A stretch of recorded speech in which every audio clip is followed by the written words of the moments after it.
কোন হিন্দু ব্যক্তি যদি আসসালামু আলাইকুম বলে তবে তার জবাব কি দেওয়া উচিত? ভাইরা, ইসলাম আমাদেরকে অন্য ধর্মের মানুষদের সাথেও সৌজন্যতার শিক্ষা দেয়। আমরা একটা সমাজে যখন বসবাস করব, বিভিন্ন ধর্মের মানুষ, অন্যান্য ধর্মের মানুষের সাথে আমাদের সৌজন্য, সম্প্রীতি, সৌহার্দ্য থাকবে।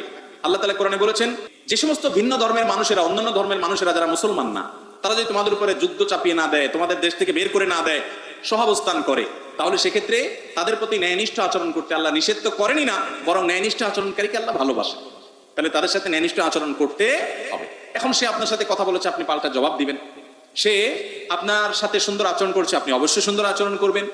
সে আপনাকে একটা কথা বলে অভিবাদন জানিয়েছে, আপনিও জবাব দিবেন।